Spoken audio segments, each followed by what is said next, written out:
friends, welcome to my channel. Today we are going to learn use of if you have courage. It means दम है तो या फिर हिम्मत है तो.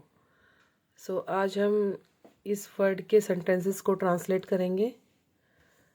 So let's begin today's class.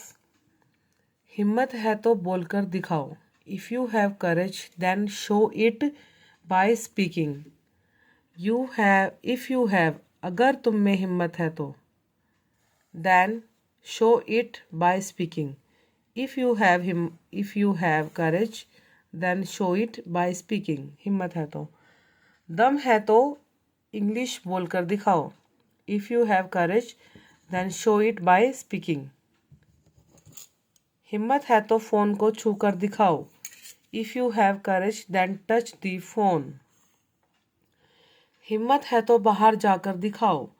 If you have courage, then show it by going. बाहर जाकर दिखाओ. ठीक है, दिखाओ की इंग्लिश यहाँ पे पहले आ जाएगी एंड बाहर जाओ बाद में आएगा. ठीक है. आज मेरी एक फ्रेंड है, उनकी बेटी की ड्राइंग देखी, बहुत प्यारी है, बहुत ज़्यादा प्यारी है. सो इफ़ यू हैव, उसी का हमने एक सेंटेंस बना दिया आज. If you have the guts, हम यहाँ पे करेज भी यूज़ कर सकते हैं.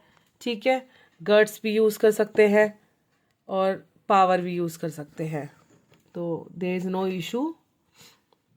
If you have the guts then make a drawing like a Dakshita and show it. अगर गट्स हैं तो दक्षिता की तरह ड्राइंग बनाकर दिखाओ, और दक्षिता की तरह ड्राइंग बनाकर दिखाओ. Show it. दम है तो उसे मार कर दिखाओ. If you have courage then show it by beating him. ठीक है. अगर हिम्मत है तो उसे कॉल करके दिखाओ. If you have the courage then call it and show it. अगर दम है तो अच्छे नंबर ला कर दिखाओ. If you have power then show it by bringing good number. ठीक है, गुड नंबर ला कर दिखाओ. दम है तो पहाड़ पर चढ़कर दिखाओ. If you have power then climbing the mountain.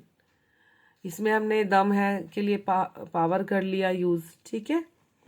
करेज भी यूज़ कर सकते हैं. अगर साहस है तो पहाड़ पर चढ़कर दिखाओ. तो यहाँ आ जाता if you have courage then climbing the mountain. दम है तो ममता मैम से टक्कर लेकर दिखाओ.